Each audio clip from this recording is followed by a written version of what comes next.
everyone. Time for Point Horror Book Club for July. I had to think what month we was in then. And it's called Prom Date by DIANE HOH.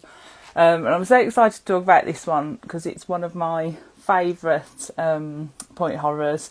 So I'm really excited to see what everyone thinks. It was a crazy ride and I can't wait to chat about it. Hi everyone.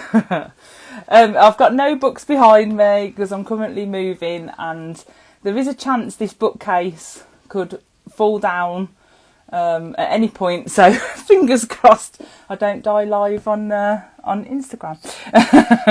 Hello everyone. Right, we've got the brilliant Rachel Harrison joining us. So I'm just going to add Rachel in now because I just saw her pop.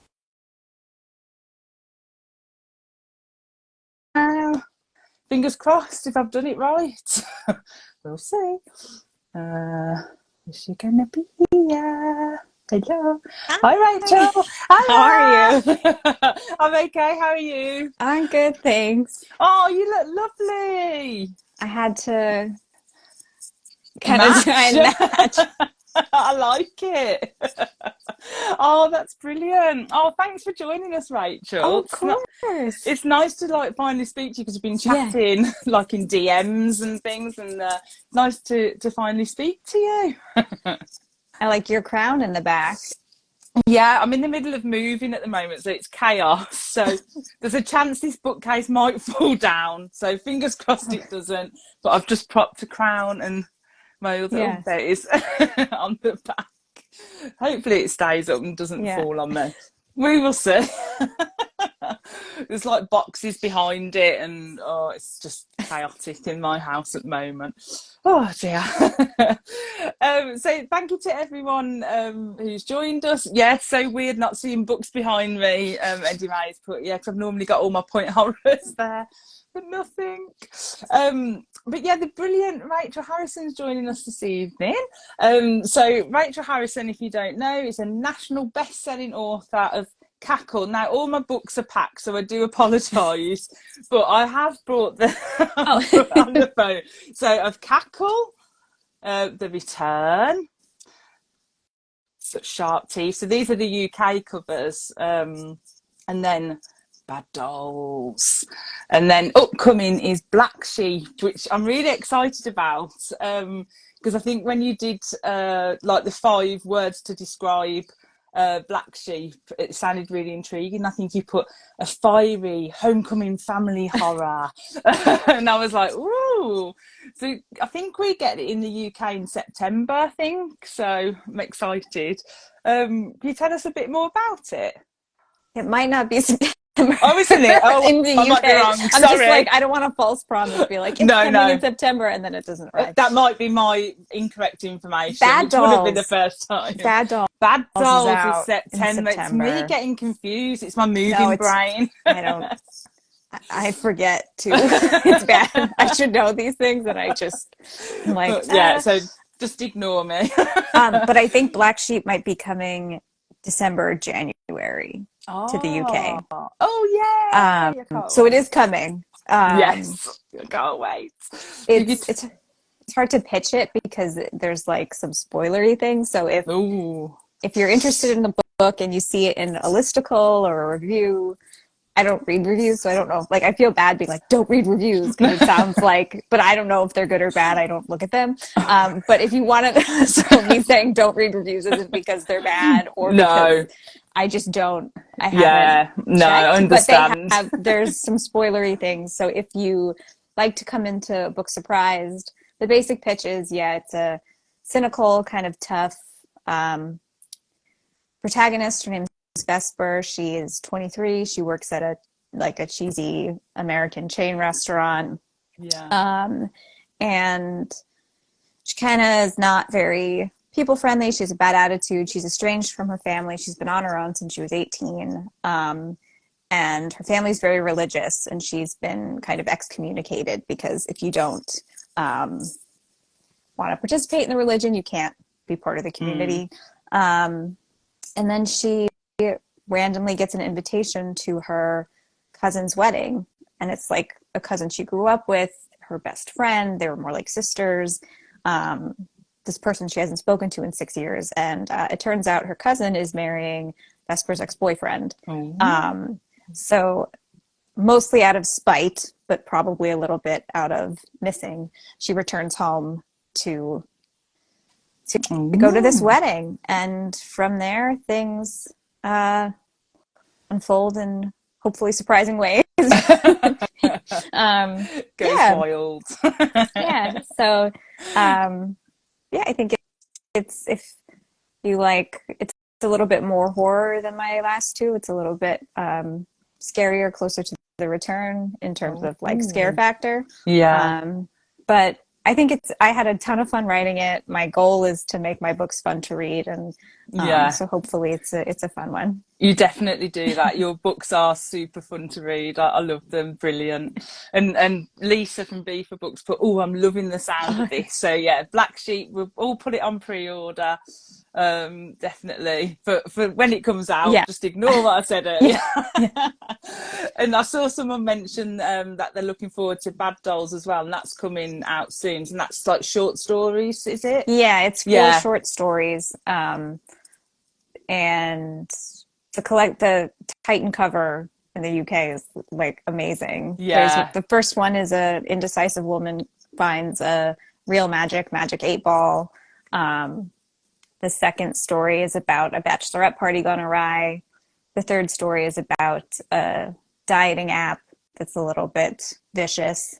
And then the fourth story, the title story, is about a bad doll, a haunted porcelain doll. I love it. So I can't wait. I can't wait for that, Rachel. It's going to be like, I think I've got it on pre-order, so hopefully it'll come to my new address when I move. So that's I moved last year, and the pre-order, you're like the horror of being like, I've pre-ordered all of these books to my old address. I know. I said to my husband earlier, I says, we must change the do a postal redirect. I said, and he was like, we don't get that much post. I said, books. The books. Or whoever moves into your place now would just be like, I'm not having my books. I just saw someone said, says Orion Reed Cat said, I can't believe how many people are spoiling Black Sheep. So probably best to don't look at reviews, just go into it blind. I always find that's the best way anyway. It's hard because they're like, even it's not just the reviews, like listicles too, and I feel like you ever see a cartoon where they're in a boat and there's just like leaks everywhere. It's like, just stop. I was like texting my mom. I was like, this article came out and it spoils it. Don't read it. But there's only so much you can do as an author. Yeah, that's it. Once it's out there, like one of my friends said to me, once it's out there, it's like out of my control. I can't control it. So all I can do is do my little posts. And I don't want to like discourage people from, like, I appreciate early readers and reviewers and stuff, and people shouting it out. So I don't want to be like, how dare you mention my book? I'm like, no, I need to promote it. Just being very specific about, like, definitely promote my book and tell everybody you love it, but don't give any spoilers. Oh dear, it's a hard one. I saw Marzipan Pony said, I love the return. Lots of fans of yours here. Love Bad Dolls, April from 80s and 90s Book Heart has said. William Reed Katz put Diet Goblin is the best. That's in Bad Dolls, Lucy's put, make sure to let me know your new address, Shelley, so I can get books to you. Books. So when we was discussing about Point Horror and which one to read, I think I sent a few over to you, and you kind of picked this one. You were like, this looks appealing. I think I remember. It was quite a while back. But do you remember Point Horror from back in the day, or is this the first time you've read one? Or I might have read one. Nothing like sticks in mind that I wasn't like an avid reader, or like I didn't really read Goosebumps or anything when I was younger because I scared so easily. I don't think this one was particularly frightening. It was just fun. It was fun. Yeah, it wasn't scary. couldn't believe it took place in New Jersey because that's where I grew up and went to high school. I was like, Oh, oh, wow. That was a coincidence. yeah. Oh, I like that. Oh, so I'm glad you picked a fun one for you to read then for your first like Yeah. adventure into 90s point horror. Crazy 90s point horror. But did you ever go to a prom at all, or? I did. So we had a winter formal every year called Snowland. So I went to that every year. My freshman year, I didn't have a date. I just went. I didn't kill for a date. I was Are you sure? fine with not having a date. And then my senior year, I went to prom, and it was like my date was an ass. Oh, sorry. No, it's all right. Carry on. And like, so I had a date who was a friend of mine, and we were going to go together. And then I started like just as friends. And then I started dating this jerky guy, and he was like, I want to go to prom with you. And so I like did this whole thing where I like fixed my friend up with somebody else, and I had to switch dates to like, I like orchestrated this whole date swapping thing so everyone could go with who they wanted to go with, and I could go with this guy I was dating at the time. Yeah. And then we get there and he ignored me the whole night. Didn't tell me I looked nice, like nothing. Like, so I like didn't have a very fun prom experience. No. I was sad on prom. Yeah. So, And we don't like sad on prom. you know what? It builds character. Like I'm the woman I am today because I was sad at prom, you know? But yeah, so and that's why I was like looking through my photos, like, and I was like, I don't have that many. It's probably because I wasn't like, it's not like a fond memory. Yeah. But I lived. I'm doing fine now. So. Oh, I'm glad to hear. I'm glad to And it's not like this like brought up any bad memories or anything like that. I wasn't like, oh, I'm over it. But this could have been me. I was kind of like, the whole time I was just like, girl, it ain't worth it. Like, just go by yourself. Just go on your own. Yeah. Dates are overrated. Go with your friends. Like all the girls who were like, we're just going to stay home. It's like, you could go to prom, just dance and dress up and have fun with each other. Like, you don't need a date. But this was the 90s. And at this point, we still thought we needed dates. Yes, definitely. I just saw Karen put, she's sitting on my lap. Oh, sweet. Sorry. Mine normally try and get in the door. That's why I'm worried this might fall down. Because they're just pushing down. It might be chaos. Yeah. I just saw Karen put that guy in a novel, Rachel, and chuck him off a cliff. I feel like I'm trying to think. There's like tiny bits of him. Like that's kind of like there's always bits of truth in my stories where there's just like little details. I like that. Yeah, I like that because it's like a little evil secret that you know. You're like, ooh. I like that. Yeah. So we'll have a little chat about the book then. So there will be spoilers ahead if you're watching this chat for prom day because we're just going to spoil it. You know, it's just that's what's going to happen. So if you've got any comments, pop them up and I'll try and read them out as we go along. But yeah, I'll just introduce it quickly and what it was about. So the tagline for this one, so Point Horror's always come with like a cheesy tagline. So this one is she'd kill for a date, which is accurate, more accurate than most of the taglines that we get. So basically it's coming up to prom night at Toomey, I think it is Toomey High. And you know the night where you get to go in a fancy dress with a fancy date, hopefully a nice date, in a beautiful like prom dress, unless someone wants your date for themselves. So, and someone in this book really wants to go to prom and they're going to start bumping off the competition to get there. And that's not all. We get slaughtered prom dresses, not just like ruined, slaughtered prom dresses, creepy lighthouses with dead bodies floating in the water, dumpster fires, cash box, face hittings, bumper cars. We've got everything. It's just carnage in this book. And they, after all that, they don't even cancel the prom. They carry on with it. And also as well, I made a note. I was like giggling to myself that if you're a writer looking to include a decent red herring in your next book, look in here, because DIANE HOH used all of the red herrings that I think you could possibly ever use. So many. So yeah, so it all starts off with like a cozy prologue. So like, I think they're around a fire or something at the point where the lighthouse is. So what did you think of the opening? Did you think it set the scene? Were you like, I was trying to figure out through the book who that group were. Yeah, they don't come back at the end.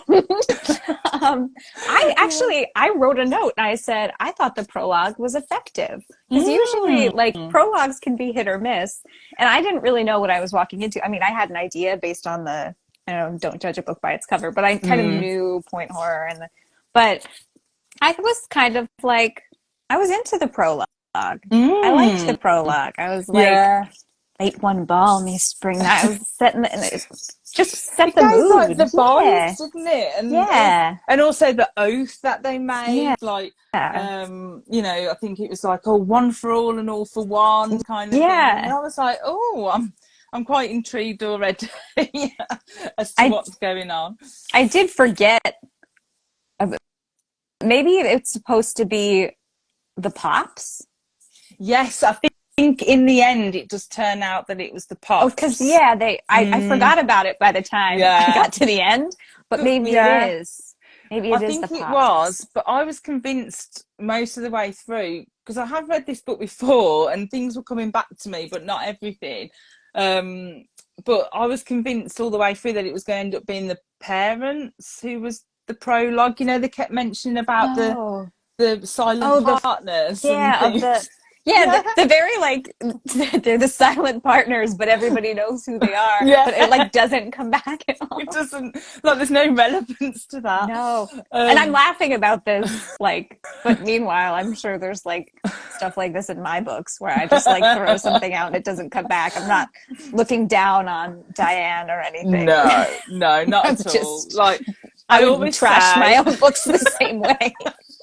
I always say when we chat about point horror, it's just we keep it tongue in cheek, like there's no offence or anything, because this was from the 90s, so we have to be forgiving in some way. Yeah, but so and it's for a specific audience. It serves its purpose. You know, definitely. Marzipan Pony put lol, right, all that happened and still nothing stops the prom. The prom goes ahead. I know, they're just like. Yeah, just multiple, like, child death in the town, and they're just like, the prom's gonna happen. Larissa's put, I totally forgot about the opening till the end. Yeah, you kind of like bring it back at the end. And Marzipan Pony's put, the prologue was good, but also it had nothing to do with the rest of the book. It was like. A lot of people are saying they forgot about the prologue. Sharon's put, it gave her the Craft vibes. I like that. Lisa's put as well, I've got a point somewhere in my notes about the parents, the silent partners, but B for book put, I thought it was going to be the parents too, so I definitely think that there was something there and something got changed at some point. Gina's put, but what could be more important than prom? The show must go on. And Kev's put, all the twists and red herrings made me think of the movie Urban Legends. Definitely. So our girl, Margaret Dunn, oh, Margaret, dramatic Margaret, I called her. So she was kind of described as like light brown hair, tall and thin body, good skin. She never got any blemishes. Oh, lucky Margaret. Must be nice. Yeah. And she had like long, thick eyelashes, and she had never dated a boy exclusively for any length of time. But she wasn't a heartbreaker, and she could never hurt anyone. And she loved books as well, which was good. I kind of like that.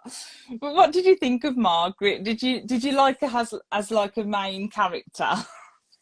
Um, I think she served her purpose. Like, I don't think any of the characters were particularly three-dimensional. Like, but Mm. they didn't really need to be. I do think it like Margaret's relationship with Caroline was interesting because for a Mm. long time I suspected Caroline. Yeah. Um, and I think that was on purpose. I think that was one of the red Mm. herrings. Um, Yeah. but she was a little bit like Margaret wasn't a particularly good friend to Caroline. Like No.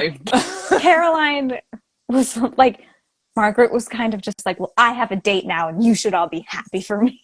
And it's like She I did don't go know. on about that quite a Yeah. lot. Yeah, and just like the way she was like, I can't help it that I have a date now. It's like, It's like, talk to me about my date. Talk to yeah. me about going to the Like prom. I'm going with Mitch and she just um she was fine for like what she served the purpose, but I wasn't like if she died in that dumpster fire, I don't know if I would have mourned her.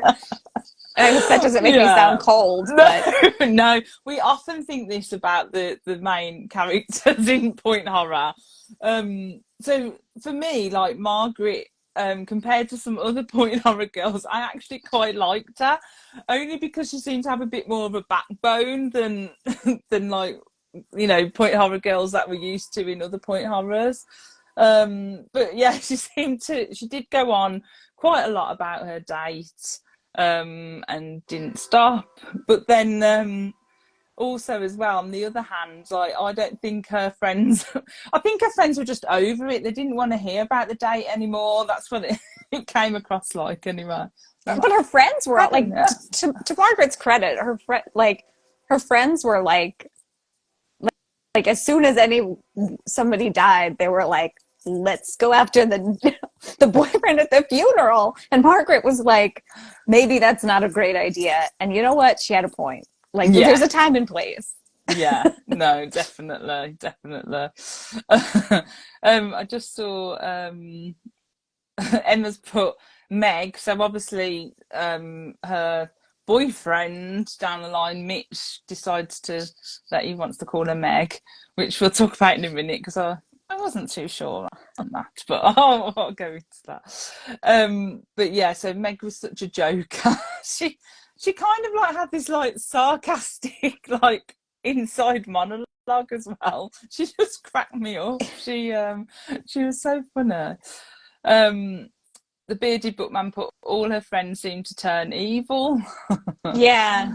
Yeah, and then also as well, Larissa's put the opening few chapters. I was like, oh my word, you're horrible. I presume that's about Margaret or maybe Yeah. about all the characters because we get introduced quite quickly to a lot of characters in those first few opening chapters. I think there's like 10, no, about 12 characters all of a sudden in those first couple of chapters, which was quite a lot to take in, especially when you're making notes on a book. You're Yeah. like, oh, losing track. April's put so much toxicity in every character, so they all had different toxic traits about them. Emma's put she really liked Margaret. Too fond of books, but Margaret was likable in my opinion. I thought her friends seemed jealous. It did come Yeah. across like that. Mm. That to me, that's true of high school. Like some of Yeah. this stuff, it's like easy to be like, oh my gosh, they were. I mean, flirting at the funeral is a little much, but like them being jealous and being like, you're abandoning us. That to me rang true for high school. And even Yeah. if Margaret was immature at being like, well, I have a date. Like to me, that's very like if you're 17, I think that's a normal response. Yeah, I think so. I do. I've got memories of when I was at school, and I'd say, when I got a boyfriend, my friends did feel a bit like that, maybe like, oh no, you don't need us anymore. So I think that Yeah. is kind of like typical of. And I was like, no, that's not the case. Yeah. What? um, April's put so many characters to keep track of, like a typical Diane Ho book. Yeah, she does like a lot of characters. Larissa's put everyone was a nightmare. uh, um, Larissa's put it's fair enough to adopt a pet name, but it was like instantly, which was a bit weird. Yeah, we'll chat about that in a minute. Claire's put none of them were particularly likable. Struggled to keep track of the characters. There was a lot.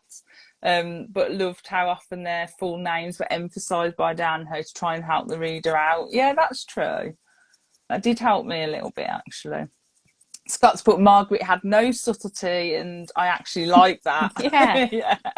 She just didn't, I don't think she really cared. She was like, I can't, it's weird. Like, she just didn't, she cared, but she said it as it was. Yeah. That's the way I see it.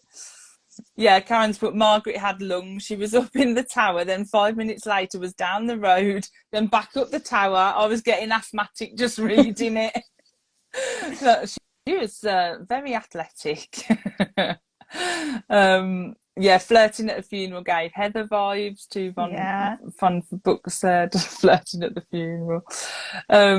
Yeah, and Bearded Bookman said lots of characters really helps you guessing. So do you find that when you're writing that if you're trying to put some red herrings in, or lots of characters maybe? What do you think?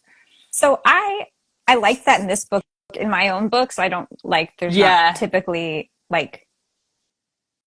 I don't really write mystery. Like there's not really like a mystery to be solved. In the books that I write, if there isn't like mystery, it's more like in Cackle. It's like, is Sophie good or bad? Like, it's like, is she a good witch or a bad witch? Like that's kind of, or how is this going to end? I'm not like really trying to be like a whodunit, which is book is a whodunit. But I liked in this that there were a lot of characters because it was fun to be like, oh well, I think it's Beth, where she was like obsessed with being prom queen, and I was like, that's a new piece of information. And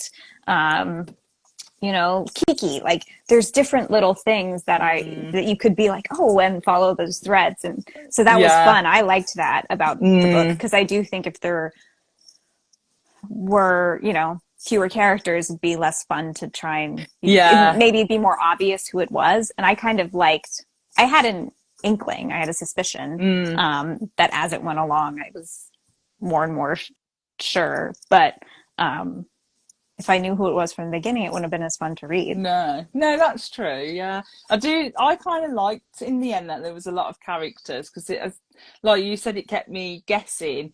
The only thing that I did pick up on. So did you guess who it was going to be? Did you guess the reveal, or were you not sure? I wasn't. So my biggest suspect was Caroline, but she felt too obvious to me. And so I wasn't sure if they would go with the obvious, or then my second choice was, and I guess I'll just spoil it, if somebody says they have a date from college, it's a college guy. That's usually code for I do not have a date. Yes. So when Liza was like, she's going with somebody from college, I was like, oh, convenient. A guy, is his name George Glass? Like, just like, like who? That's like fake boyfriend written all over it. Yeah, guy from college. Definitely. So I figured she's the only one without a solid date. And I didn't think it was going to be any of Margaret's other friends besides Caroline, because the other two friends were kind of random. So no, I agree on that.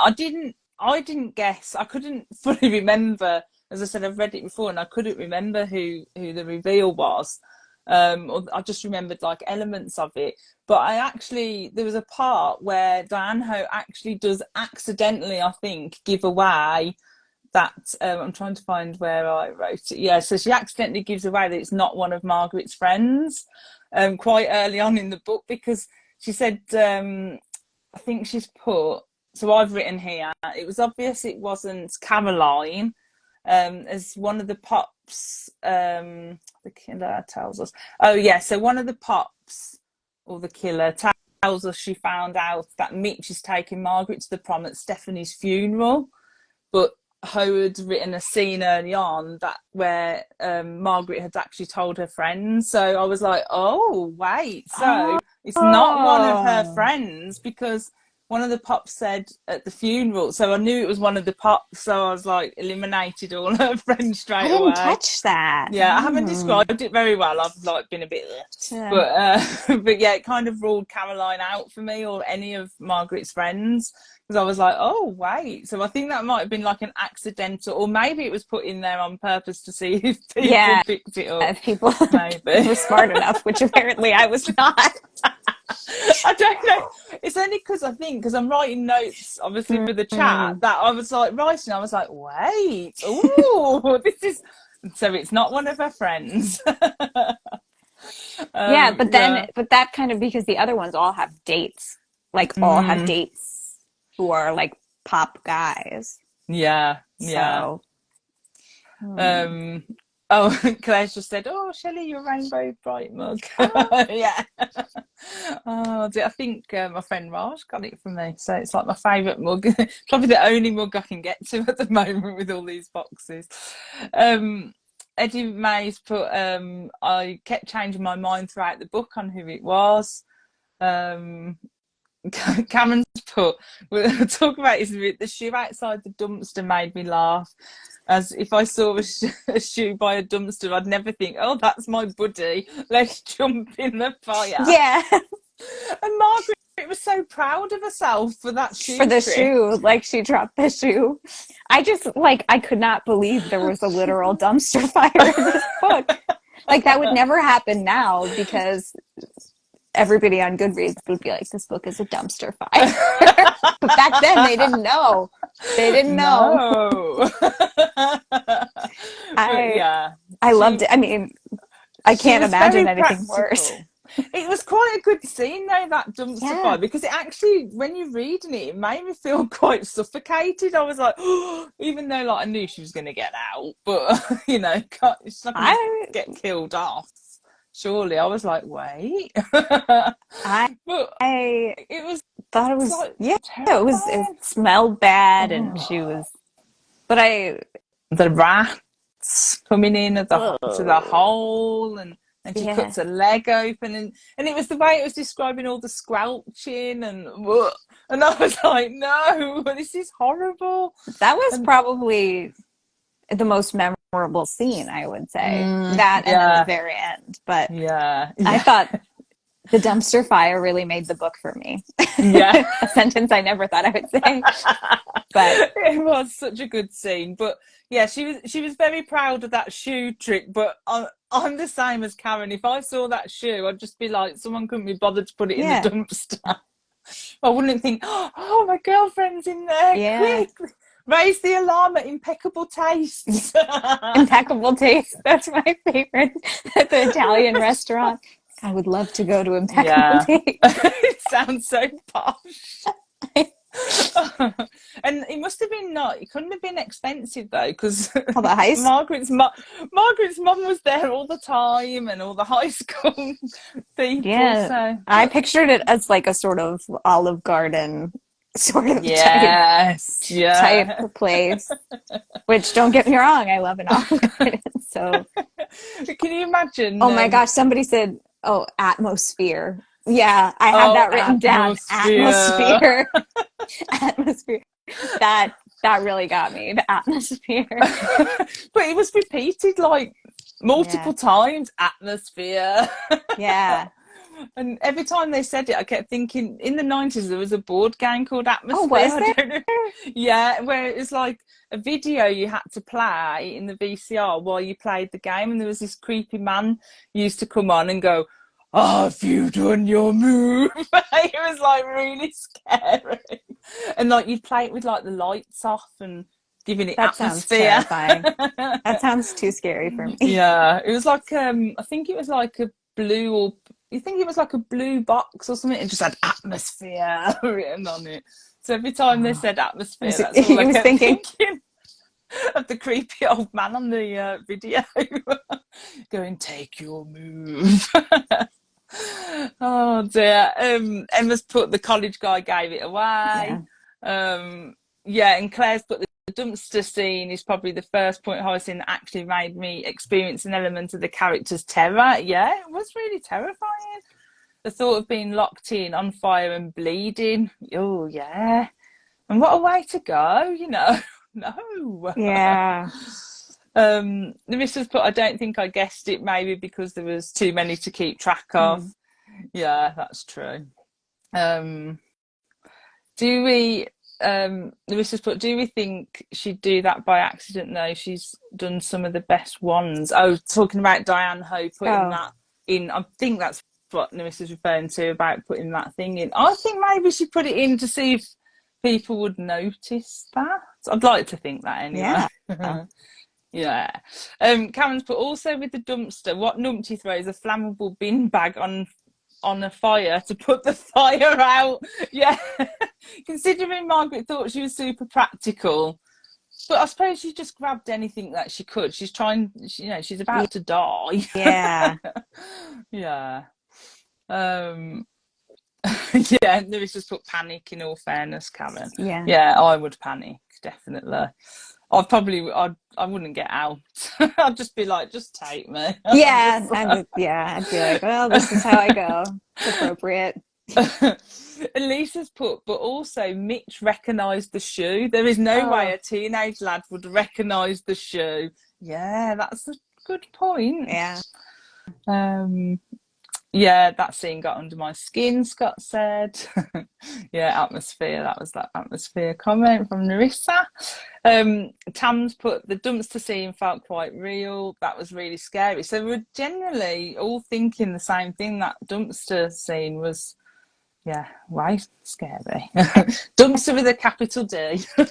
I saw somebody bring up the first girl who died who got pushed off the lighthouse, and then like her Stephanie. leg was stuck in the rocks, and they said Oh that yeah. was pretty, that was cool too. That was a cool death. Mm, That was a cool horror death, yeah. going off the lighthouse and Mm, getting stuck in the rocks. That was pretty brutal too. It's weird because yeah. like when I remember these specific pieces, I'm like, oh yeah, like there's some like grim, rough stuff in the book, but like Yeah. reading it, it felt like fun, and it didn't feel, I guess Yeah. maybe because of the tone of the book and you know the Mm, POV, it didn't feel like intense or too like heavy for me. But like when you're mm. just talking about like, yeah, and then she fell off the lighthouse and died hitting the rocks at the bottom, then you're like, oh my gosh, Oh no. this is intense. And I have to admit, I was a bit like, yes, a death. Yeah. Only because, like, normally, like, we get fake deaths in point Oh, really? horror and, you know, fake outs and not enough death. But in this one, we actually got a dead person. I We was got like, a woohoo. Did we get how many deaths? I think we had one death, one broken nose. Okay. Or did we? Yeah, there was one Yeah, and death. a lot of It just dresses, a felt lot like of more. A ruined lot of dresses. Yeah, it did feel slaughtered dresses, really. slaughtered. But yeah, the description of, I agree, and Kev's put, which is probably what you saw, the description of the girl with her leg jammed between the rocks. And I think there was a bit where they said there didn't seem to be a single facial bone left intact. And I was like, oh, graphic. Yeah. Yeah, definitely. Oh, the Alex in the Booker Bus has put the atmosphere game was amazing. It was so good. Emma's put that game was terrifying. Yeah, scarred the life out of me with that VHS man. Yeah, he was really scary This on that thing. sounds I'll have to try and terrifying. find, I think on YouTube somewhere, someone's put up like the video clips with him on it. Because I remember showing like my husband, and he was like, "What is this?" I said it was terrifying when we was younger. Sounds terrifying now. Oh, a lot of people saying love that game. Oh, okay. Maybe it was a UK thing. I'll try and find the YouTube link after the chat, and I'll put it in my stories or something just to see if anyone remembers it. It was really scary. So should we have a little chat about Mitch? so the the love interest. So did you like Mitch? And then I'll tell you what I thought. He was fine. Like there was nothing like he was kind of just I don't know. It was weird that he took such a quick interest. Like if they went to high school together the whole time, that he was just like Mm, you.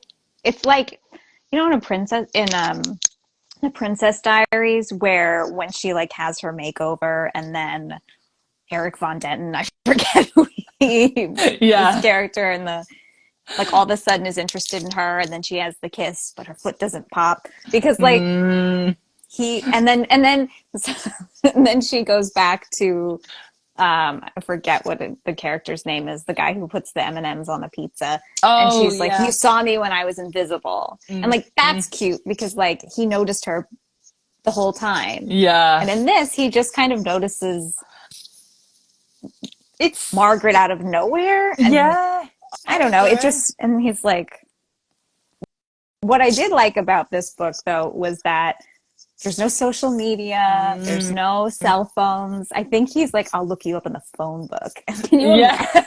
Like Like, leafing through, like. yeah, that's commitment, So I give him credit there that he was like, Mm, I like her enough to yeah. open the phone book. Yeah. I guess the bar is low for me if my prom story didn't give that away already. It doesn't take. All we have to do is look Rachel up in the phone And book I'll be and like, she's so happy. romantic. I'll change my name for you. You looked me up in a phone Yeah. book. Oh dear. No, I agree. It's like I'm not sure about Mitch. I saw some mixed feelings about him throughout the month when people were reading, and sometimes I liked him and sometimes I didn't. And like it might be an unpopular opinion that I didn't, but I have evidence as to why I didn't like him that much. But then he did make me. He redeemed himself in the end with what he did at the end, which we'll chat about. But it kind of so tell me if this is cute, if anyone thinks this is cute, but he tells Margaret she has eyes like her gorgeous mother, Oh, and I'm oh. like, I'm not sure how, I don't know how I would feel about that, whether that's a compliment really. I mean, I guess if somebody was like, my mom is very pretty. If someone was like, oh, you Yeah. look like your mom's very pretty. But the way he was like, I know who you are because like my brother said your mom is hot.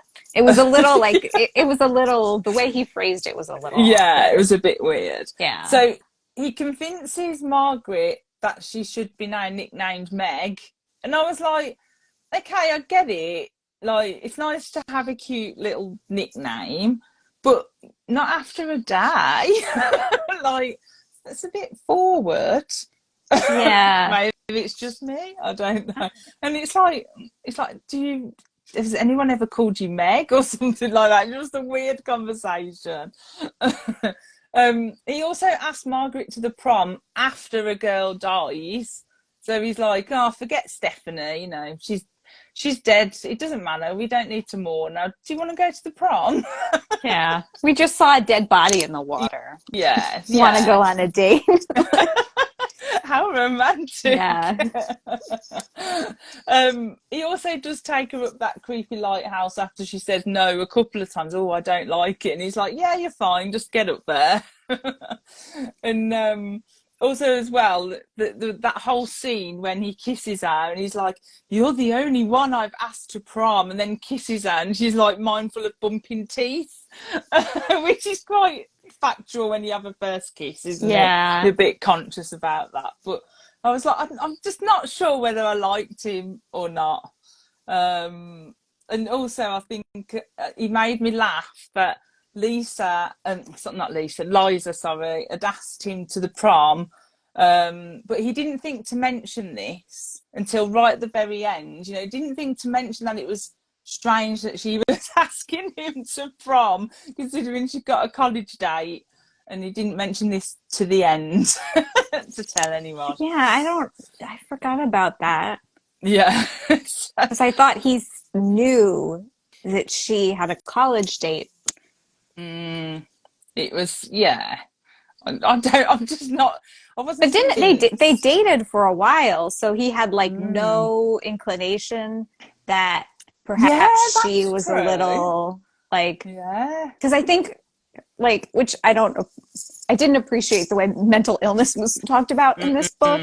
Mm-mm. No. But again, Yeah. it's the 90s, so a little bit of Yeah, that's it. forgiveness for some of the We ignorance of the we time. we do always say that. We say, it would be written differently now, Yeah.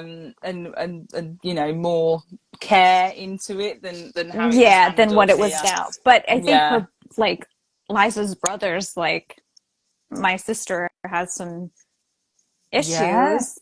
And it's Yeah. like Mitch was with her for 4 years and like never had any unless she just like never had any Yeah. inclination that she perhaps Yeah. needed some help.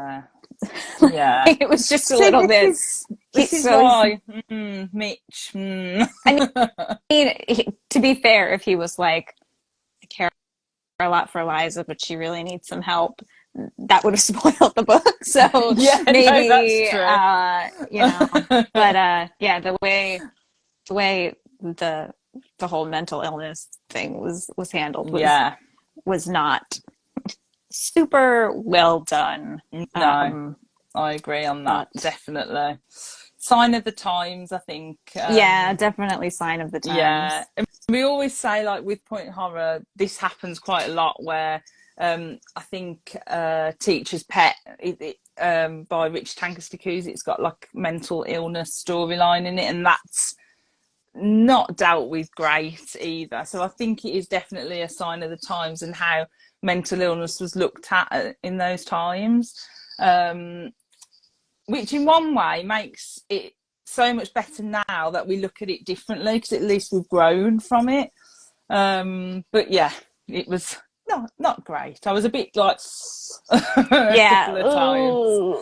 But Yeah. one representation in the book I did appreciate was for contact wearers, because I wear contacts. Oh. And the scene where they were like, she took their contacts out and then she put them back in and then she took them out again because they were bothering her. I was like, that I relate to. That is real. That is like, they were like, well, she can't be driving because she must have taken her contacts out or whatever. And then she's like, I put them back in. That's me every day, where I'm just like, my contacts are fine. No, they're bothering me. I'm taking them out. I'm like, I hate wearing my glasses, and I put them back in. So I was like, honestly, this part of the book I can get behind. It's rough out here for contact lens wearers. I did wonder about that. I did think, like, because it was a really, like, it just made Caroline look a little bit more suspicious, obviously, definitely to Margaret. But yeah, I was a bit like, oh, this is a bizarre scene. It's like, to me, I was like, it's bizarre in the context of the book, but in reality, like, I was like, I've never related to this character more. Where she's like, I'm always the one who's like, oh, my eyes are bothering me. I need to put my eye drops in.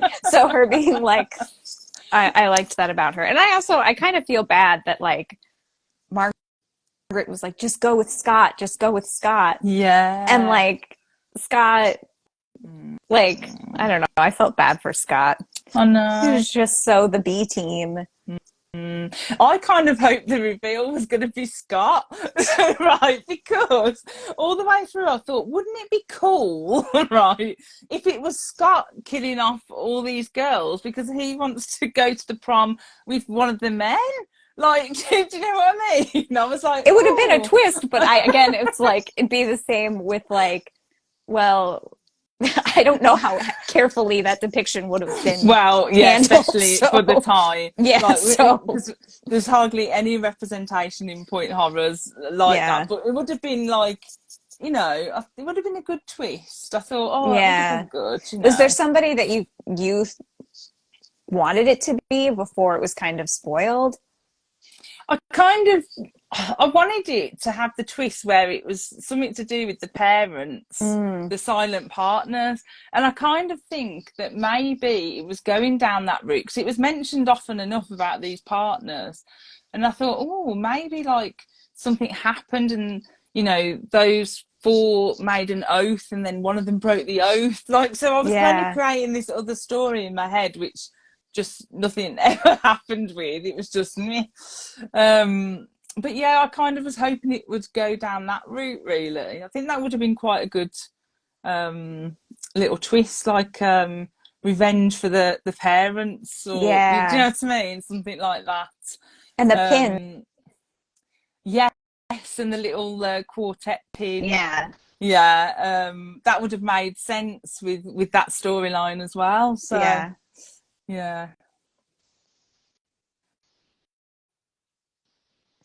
Yeah. There's some Oh, I people don't know where are you. Oh, Caroline. sorry, I thought I lost you there No, then. no, no. I'm just reading Uh, the if Caroline and a group of them. The oh, silent partner thing was super weird. Yeah. Yeah. yeah. What high It school was just kid is worried about the silent partners? Yeah. exactly. Yeah, definitely. Like I think like I don't even think that was a red herring. I think it was going to go down that route and something got changed. Maybe I don't know. I was convinced of it. Um, And Emma's put, I wanted it to be Lacey and Caroline together. Yeah, yeah, that would have been cool actually. Like they teamed up together to do the murders. And Claire's put, in the 90s, the lack of mental health context and understanding made for very easy villains in teen fiction. Yeah, that's and so true. it's just like, oh, that girl's crazy. It's just that easy dismissal of like, Mm, oh, well, she's yeah, crazy. And, yeah, it's always, you know, usually a yeah. female character. It's just, they're crazy um, because they want to date. They're yeah, crazy. they just want a date for the prom. Yeah. That's it. Yeah, and Nerissa's put, it's definitely important to look back at things and examine how things have changed. So yeah, I think that's important as well, because then you can see how, how we're getting there, kind of thing. So, oh, you still there, Yep. Rachel? Yeah, okay. Sorry. No I worries. So on my screen, just it's needed reading you'd where I like just frozen. no. I'm scared. So Liza then. So what do you think of, what were your thoughts on, or what was your favourite Liza moment? That's probably the best question to ask. Did you have a Um, favourite moment? it's hard because I feel like because of how it was handled, it's hard to like pick a favorite. But I do like that.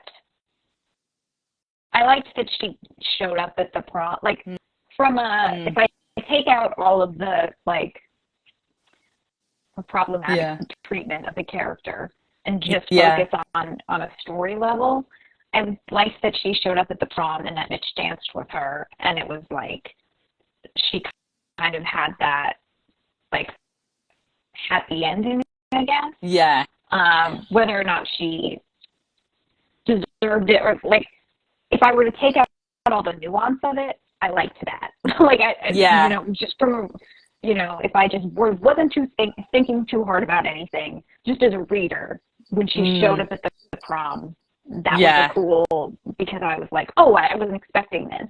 And it was kind of like, I was like, oh, this is the picture on the cover. And like that kind of was satisfying in that way as a reader, just, all emotion and, treatment, like how it was treated. Yeah. And I also did like the sections from Liza's perspective. We didn't know it was Liza. Yeah. But especially the first one. Like, so the scene with her and Stephanie on the lighthouse was really, really cool. Yeah. And I liked that. And I liked kind of that twist. And like after it happened, her kind of unraveling. Because then it wasn't like, oh, well, she's mentally ill. It was just like she's a little bit unhinged because of what happened up on the lighthouse. Yeah. So that stuff I liked. Yeah. I think no. if they treated Liza like what happened on the lighthouse was more of a like in the moment thing, and from there she unraveled because of guilt and not because like, well, people just say that she was crazy. Like, I think that would make the book a little bit more effective. No, I agree on that. Yeah, definitely, 100%. I thought she was great. I thought it was a great reveal. As you say, could have been changed to be handled better, but that end scene was just, it just gave me like Sunset Boulevard vibes. Yeah. Yeah. Which was like, I couldn't unsee it once I thought about it. But I liked the tenderness. That's when Mitch redeemed himself a little bit for me, because I liked the tenderness that he did that dance with her, and then she was happy, and she just went on her merry way, and just the way that she burst into the prom as well. I just loved that whole scene, The that whole smudged end scene. lipstick and yeah, I Yeah. see somebody saying like she like she murdered people. Like we shouldn't want a happy ending for her. Like, fair. It's a weird one, because like, even though like she had killed someone, I did like her reveal, and I did like her in that respect, and I'm like, oh, I'm actually, it's unusual to like the villain so much, but I really did, and I felt sorry for her a little bit as well. I thought, oh bless, you know. Yeah, it was. I mean, maybe it wasn't like I kind of like endings where people don't always get what they deserve. Yeah. I thought it was. So I think it's a personal thing. Like if you were like, she should be held accountable for what she did, then the ending is not going to be satisfying because she wasn't, or we didn't see her. Yeah. But if you're kind of like a murkier ending, or an ending where not everyone gets what they deserve or want, Yeah. it was kind of interesting. No, yeah. that's true. And as well, we don't normally, in point horror, we don't normally see like the repercussions after we have the villain reveal. So it was nice just to get that little extension to see kind of what happened and what was going on, because we don't normally get that. We normally get the reveal and they get carted off and that's it. We don't see them again. So that was quite nice. Larissa's put that she loved the end scene. I think I saw Eddie May earlier said that she wasn't a fan of the ending. So I think because it's personal choice, isn't it? As you say. So Kirsty's put the ending really surprised me in a good way. April's put the end is one of my fave scenes in a point horror I've read so far. And Claire's put, oh, the last scene at the prom was kind of heartbreaking. I thought it was well done with the horror image of how she looked. And then that's how I looked earlier when I was doing all my moving. I'll be honest, I didn't look like this. And then the human tenderness shown towards her. Yeah, that was nice. Eddie May's put, am I the only one that didn't like the ending? Oh Lord, my dark evil soul is showing. I just couldn't get past her murdering people. Yeah, so I think, I don't know what it was, what made me sympathise with her at the end so much. I think I just thought, oh, I just did sympathise with her. I mean, she definitely like killed people on purpose. Like she did a lot of bad things on purpose. So I don't think no good person, but I think it's very like it almost reminds me of Jennifer's Body, where it's like I don't like, do you have sympathy for Jennifer, who's not killing people but killing boys? Because of like the circumstances that led her to be what she is, or just because of the tone of the piece, sometimes tone has a lot to, but I just see somebody's, I found it hilariously unhinged. Like if you like, the tone is a little bit like, this isn't like, it's not like Seven where it's like a gritty, like it's maybe easier to forgive the killer when the rest of like, and same with Jennifer's Body, the tone of the whole movie is a little bit lighter and comedic, so it's like you look at the deaths differently. And I suppose it's a little bit like that in Carrie, maybe, like, because even though, I mean, Carrie as a person, you sympathise with her from the offset, but then obviously when she's doing terrible things and setting things on fire and things like that, you still got that sympathy for her, because like, what she's been through. Yeah, I see somebody says Jennifer was possessed to a degree, though, which is true. And, you know, in this book, and same with Carrie, like they have supernatural powers, so it's different. But Yeah. I think, you know, with Liza, she's just presented as being a normal person. So there's a little bit more responsibility there as as human beings. Yeah. We're No. not like Yeah. versus a supernatural being killing somebody. Maybe there's a difference there. Yeah, no, yeah, that's true. Sharon put, I hated the ending. I wanted her taken down. Emma put, I couldn't believe she was let out. If it wasn't manslaughter at all. Yeah, because they said she was let out because it was proved to be manslaughter. But yeah, she stamped on her fingers like to push her off that lighthouse. But nobody was there except for her. So she could say she just fell. I mean, yeah, maybe, I don't know. True. Yeah, that's definitely true. I wasn't expecting some like real, like hard hitting, like, Yeah. be like she's actually like being interrogated. She's at this jail and this, you know, she was probably like at the jail behind impeccable tastes. And just yeah, let her out on just around the corner. yeah, the $50 bail. Like I wasn't expecting logistics so much. Yeah. So when she was let out, I was a little bit like, that's probably not yeah accurate, yeah. but also like I feel like a lot of this isn't super accurate. Shane said, "Spoiler alert." Sorry, we spoiled it for you, Shane. Sorry, we did say at the beginning. I'm just teasing. So April's put, it reminded me a bit of Courtney Shane at the end of Jawbreaker, mostly the visuals. Yes, yeah. Too fond of books, but it would be great to get a book about Liza. That would be interesting. Liza's redemption, or very like a Norman Bates type sequel. Yeah. And Orion Reed Katz put, I like your endings. I presume that's Rachel, with characters primed for whole new stories. Yeah. Cackle especially had a great ending, 100%. Oh, thank you. Definitely. My characters tend to be not murdery, so they can go on to have they can carry on.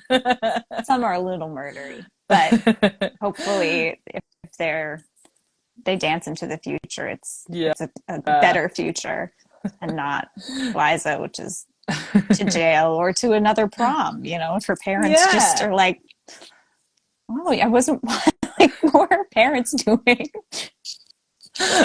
Downstairs watching TV. Yeah, just reading a book. Murderous daughters just sneaking out of the house in her prom dress. Where are you off to? Yeah. Nowhere. Oh dear. Cameron's put, I wanted a post-credit flashback scene of Margaret's mum telling Liza, go for the insanity plea, while handing her a handful of quartet pins. Yeah. Oh, that would have been cool. Yeah, and too fond of books put, I wish DIANE HOH made Liza a demonic killer like in a slasher rather than use the mental illness trope. As we know, in the 90s it was used quite a lot. Claire's put, I think I liked it more for what it said about the characters than that I sympathise with Liza herself. Yeah, so obviously, you know, Mitch dancing with her, he did redeem himself a tiny little bit there for me. Oh dear. I'm just having a little scroll through. Oh, so Carrie in the book is not such a sympathetic character. Oh, see, so I haven't read Carrie the book. I've only watched the movie. Oh, I read it gonna have to read a long time ago. I'm surprised. I don't remember, but I definitely have seen the movie more recently, so maybe that's what sticks in my mind. Yeah. And Mars Pomponis, but gotta love Point Horror parents. We always make fun that they get rid of the parents, but Margaret's mum was quite involved in this one, wasn't she? Yeah, she stuck around, and then I liked the poisoning the milk. Oh Like, yeah. I like how like the protagonist drinks milk. Like that's just like a very Yeah. wholesome, like I would have It was died from. milk and a sandwich, I think she was Oh yeah. having. Yeah, milk and a sandwich. Yeah. Oh, that poor cat. Oh, I know. And do you know what? I forgot about that bit. I think I blocked it out of my memory. Yeah. But yeah, it was like Margaret does kind of take a while to decide what to do, and I'm like, well, like figure out how it's just died. Like when he was alive a minute ago, it's obvious something was in the milk. Yeah. But yeah. So yeah. And also as well, I have to mention, like before we just finish up, but the cash box hit around the face. Oh, that was like I was like a bit like that's cool. But I know that sounds awful. No, it But was like wow. Like that some was nice like violence. yeah, that was like proper. Like, I mean, she had some strength, Liza. I mean, she lifted Margaret up into the dumpster. She She got the cash box, picked whacked the it round wrong. the She face. should have like done, I don't know, CrossFit Yeah. to get out her aggression versus murder because she would have done quite well for herself. You know, she Yeah. was Ooh. very aggressive. The cash Mm. box I liked. I liked that it was just like she just Yeah. went for it. Yeah. And as inside the cover, Tam's just put it shattered her nose and a deep gash on her upper lip. I think it was Kiki who got Yeah. the smash in the face, wasn't it? Yeah. So it was brutal. But I was they were like, ooh. well, her face is messed up, so she's not going to prom. It's like, Yeah, straight that's kind of away. mean. Just put some bandages on her. She can still have fun. I mean, I guess when you're 17, it's like, I'm not Yeah. leaving the house. I mean, Yeah. I still am like, I have a pimple. I'm not going anywhere. So I can't blame Kiki for I being can't like see in the anyone. hospital with looking like the mummy and being like, I don't want to go to prom. So, yeah, but that was just, it was just funny how they were all the pops were a Yeah. little bit superficial, which I guess is Yeah. appropriate. But there were them in all their dresses, and I was like, wait, who's wearing which dress? And so many dresses. It was Just a that lot was of just dresses. chaotic. She was like, I was like, who? So she's like, we're saving the aquamarine one for this person. I was like, I'm losing track of these dresses. On me. Oh dear, and overdue notice. But what was it with 90s YA horror and milk? Yeah. Oh, is always, milk a recurring yeah, theme in it's like 90s horror? a recurring thing, and it's like.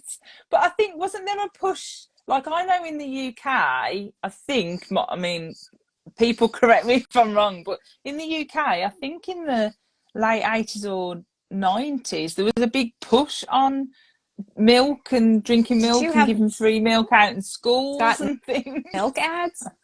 Because Yeah, there was something. Yeah, I just remember it in the back of my head. So maybe she was a 90s kid. She should have bedazzled her face to hide the broken nose. yeah, Yeah. that's so true.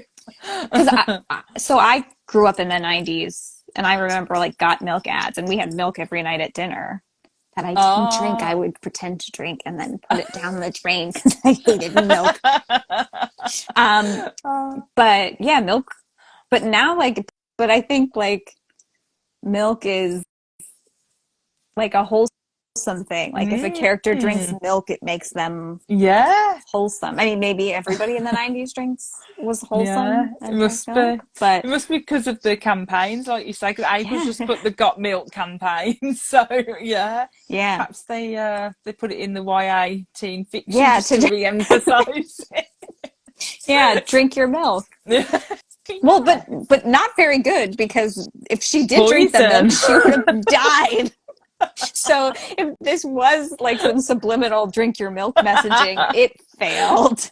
No, that's so true. With like, don't drink your milk. There might be poison in there. Oh dear. Yeah. So Scott's put Margaret's mum is a rarity in Point Horror. They don't usually get so involved. Kirsty's put the cash box scene was brutal. I've nearly said beautiful there. It wasn't beautiful, but yeah, it's me. Too fond of books. Put milk was very important in the 80s, 90s. It does the body good. If you know, you know. Tam's put the cash pot broken nose. Yeah, it's cool for cats. Claire's put that must have been in the was that in one of the milk adverts over here? I think it might have been, but I'm not sure. What else have we got? Yep, got milk. Watch out, watch out, Humphrey's about. Sharon's put these must be like milk things that that I don't remember. I'll need to have a look at like milk adverts from the 90s and see what comes up. Oh dear. Larissa's, but it can be synonymous with villains in media, though. I presume that's milk. I think maybe now it's more villainous. Yeah. Whereas before it was like an innocent thing, drinking milk, and now they kind of can turn it on its head where somebody's drinking milk. It's like, what's going on here? Something strange. Just dairy milk, not oat milk, not almond milk, not soy. Who is this person who can handle dairy? Yeah. Speedway chicks, but I love drinking milk. Oh, yeah, I do like milk occasionally. As long as it hasn't got poison in, then we're good. And Cameron's put, how did Liza know Adrian was allergic to milk? But I think they did say that everyone knew. Adrian made it known that she couldn't drink milk or something. Listen, everybody in town. They all knew each other. They all know each other's out. When she was at Impeccable Taste, she said, I'm allergic to dairy.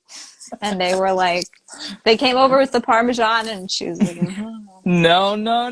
So it is weird. In there often enough. Yeah, Toomey's a weird place. Like, they seem to know, they know everything there is to know except the silent partners. Yeah, that's true. Yeah, Larissa's put those silent partners gossiping. Oh dear. So overall then, what did you think? Did you like it? You had fun? You enjoyed it? Yeah, we finished I had fun. Horror. Yeah, it's especially fun, I think, because I read it, July, and I think, felt a little like summery, like a fun summer read. So I was down with it. I can't believe I didn't read more of this when I was a teenager.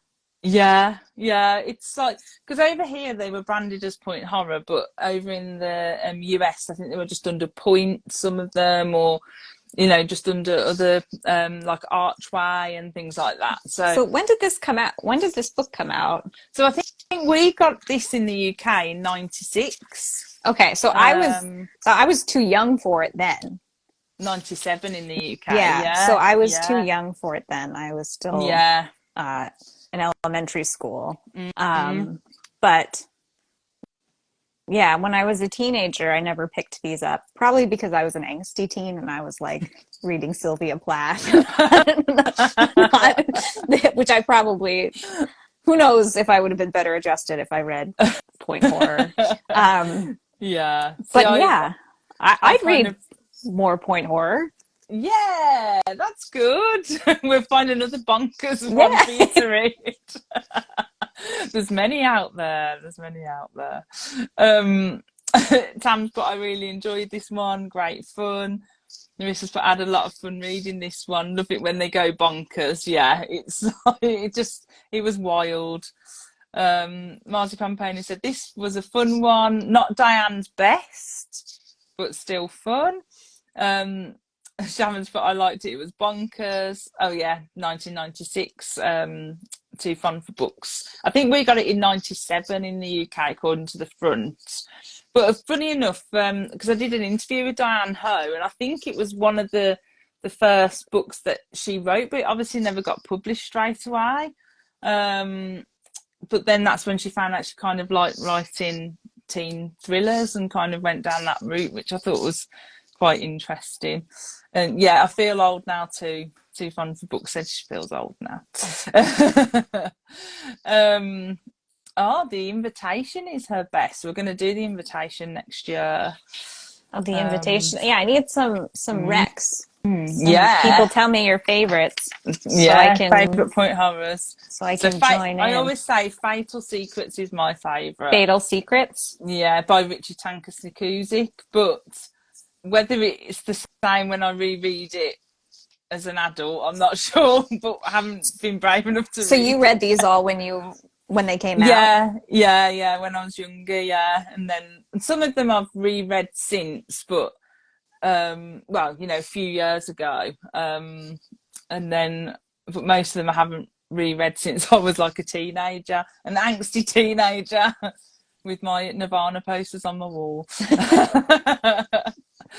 Marzipan Pony said this is a good one. I think Fun House is my favourite of DIANE HOH's. Oh, Rachel's writing them all down. Cameron's put, I love how you assume we are all well adjusted for reading point horror as kids. Yeah. Shaman's put, you are young enough to be my daughter, Rachel. Lewis has just mentioned VC Andrews. I love VC Andrews. Bearded Bookman, best one so far, and I would watch the movie. Yeah, it would make such a good movie. It would be good. A bit more death we would need, but it would be a good one. Have you all read The Clown in a Cornfield series by Adam Caesar?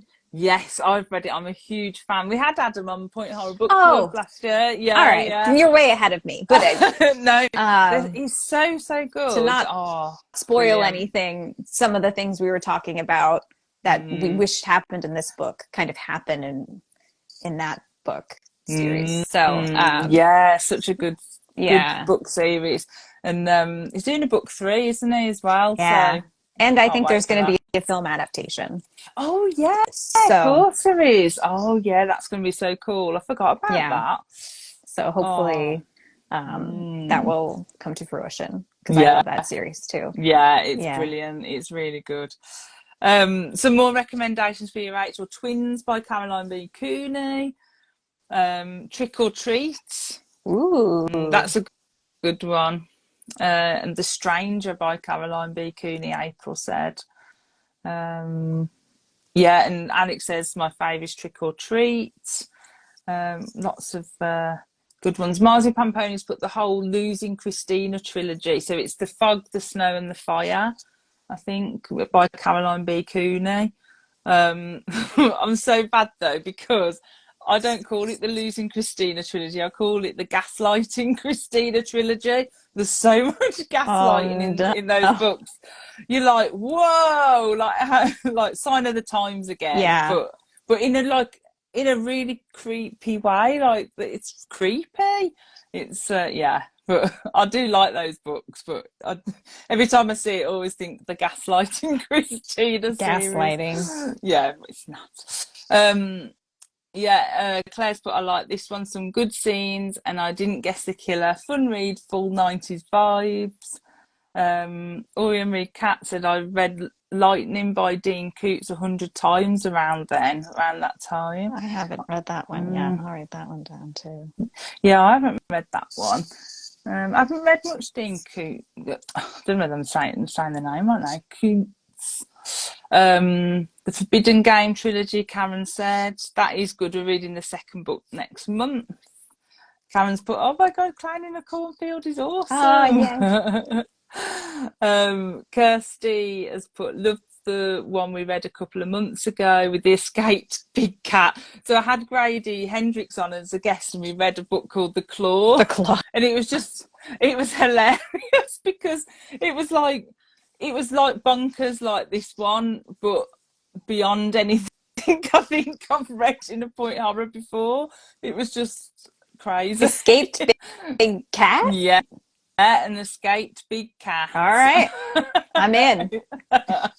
And also a unique way to get rid of the parents by sending them off to search for a sister in a cult in that one.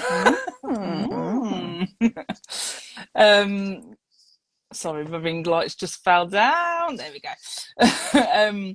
Point horror would always make for a good trashy TV movie. Yeah, I agree. Yeah, a few people saying The Claw.